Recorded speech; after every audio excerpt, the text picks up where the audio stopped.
Club Junta, building better Africa. Wawa bwerani tikambirane za chuma cha Malawi kuti kodi panopa tili pati. Nkhani imene inatuluka mu news pa 29 December inatuluka mu Daily Times ananena kuti ati rising alarm over economy. Ndemutatu muone chapasipo ayika chithunzi cha Mwanamveka, a Minister of Finance. Pamene popo alemba kuti ruled out devaluation. Zimezura ntho zoti anena kuti devaluation sichitika.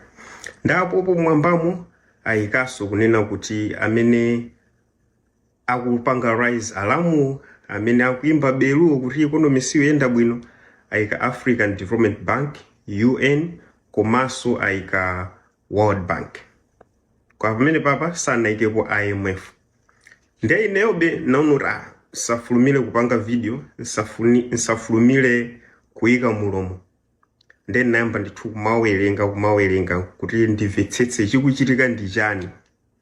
Chifukwa zambiri ma journalists zimene amanena amakhoti azirenga pena pake. Nde neso mmatsatira kuti ma journalists iwo akazitenga kuti zimene zizi mpaka nankafikeko nkazipeze.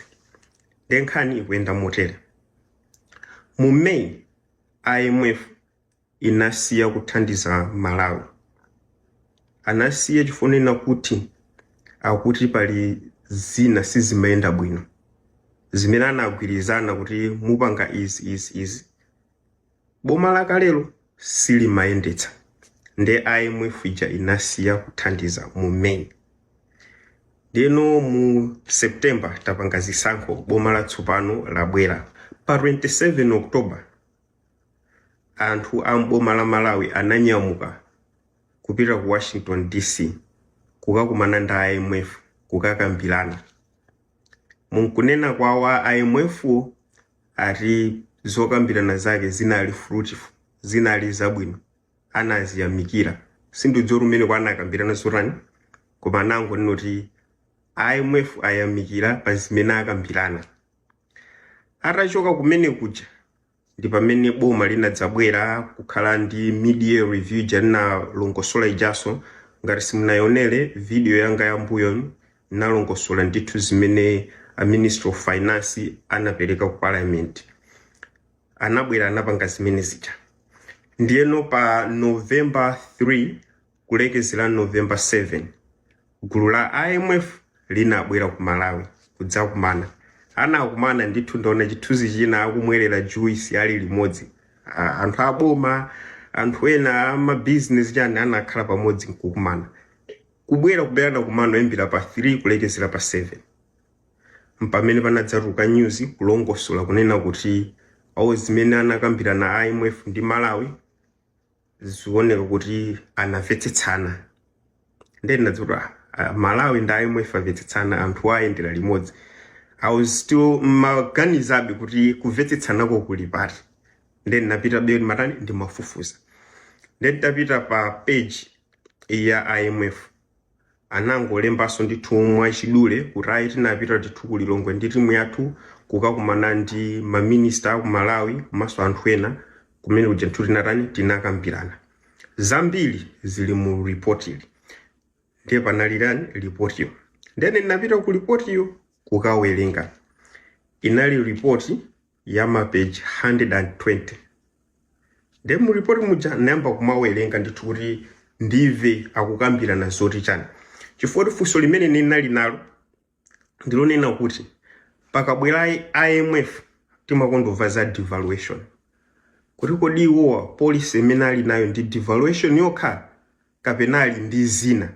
Furuka ukangobwera IMF timadziwa kuti nkhani yake ndi ya devaluation. Ndene chimene ndimangitsa kuti ndani ndiwerenge report ilo ndilive.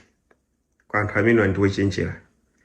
Report ya mapage 120. Mau onena kuti devaluation angopezeka 8 okha. Nchilipoti chibuku kuma mau olemba kuti devaluation 8 okha. Then ndikuiso ndiko di report limeneli akambamo zoti chani. Report la page 120. IMF yanenaso pra dziko la Malawi likudutsa mu mikwingwirima ku nkhani ya zachuma, ndipo akuyenera kusintha zinthu zingapo. Nde IMF yatchula ndithu zinthu zimene boma la Malawi liyenera kusintha, komanso zambiri ndi zimene boma la Malawi linanena kale. Nde ndiyesa kuti mmene Amalawi ankapita kukakumana nawo IMF ku Washington anadziwa kuti ifeyo tikauza kuti tupanga zakuti. Foti nkhani zake nzomwe zija adule na anthu misonkho, ayikanizizi, atolere tax revenue msonkho mene atolere zina ndi zina zimene IMF yanena.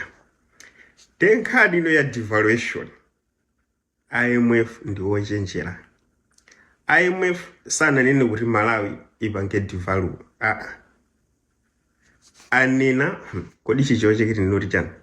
Sananene mwa direct, anena ngati muja mophipilitsira, mawu ajo satchula mwa direct.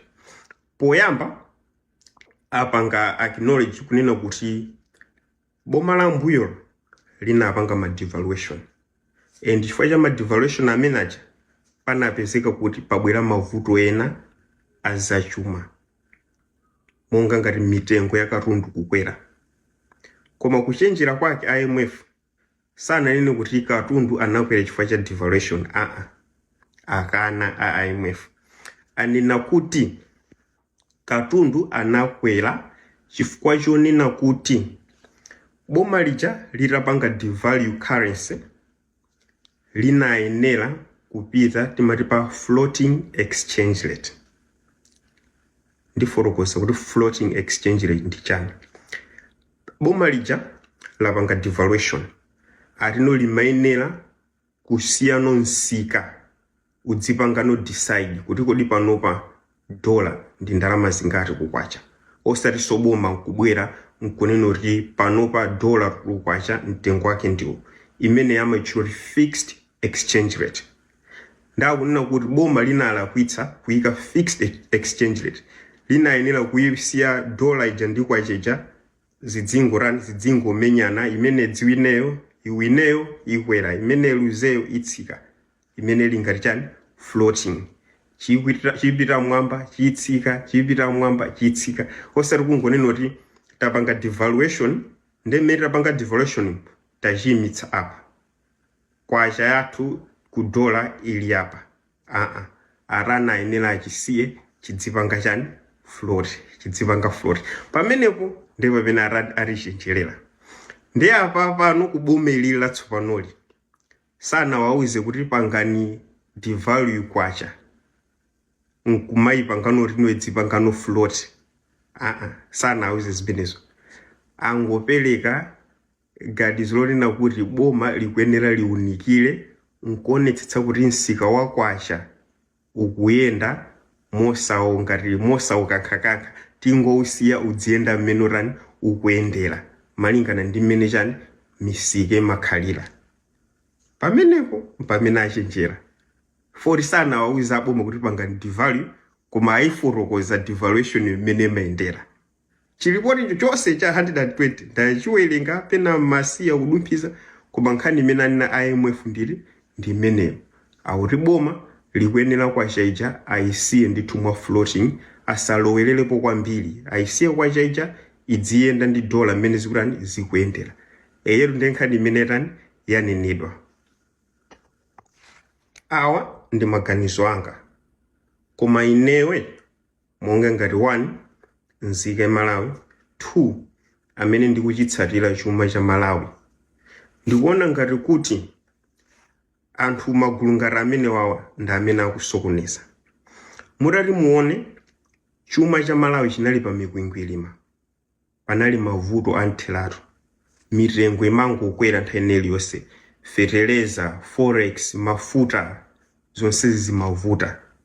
Panopa pata I think mina dza aujeni masiku 90 kaya zinthu zakhala stable, zili stable zinthu.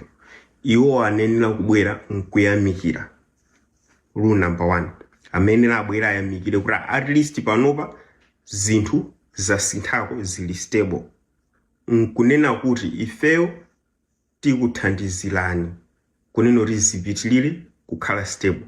Osaratu mabwera apapa zona mene zili wina adzibwera rising alarm hayi ujeni exchange rate mutani muona ari kuti chenjera kwako kumene kuti akupanga anthu ako ndapapa nkhani zake ndizovuta sindidziwa kuti no kumbaliko amakambirana zotani ine zimene ndawerengazi ndi zimene zinali mu reporting ndapapa tingopempherera kuti monga mwanamveka anena kuti sakufuna za devaluation tingopempheradi kuti za devaluation izo zisachitike apange akhale ndi dziwindi ngati mmene anapangira Bingu kuti ineyo sindipanga devaluation kaya mutithandiza kaya simutithandiza koma ife devaluation sitipanga ofunika atero chifukwa kuti panopa mitengo kubolani sikukwera ayi yakhalabe mwa stable chimanga feteleza mafuta galimoto akupezeka at least panopa Malawi akupuma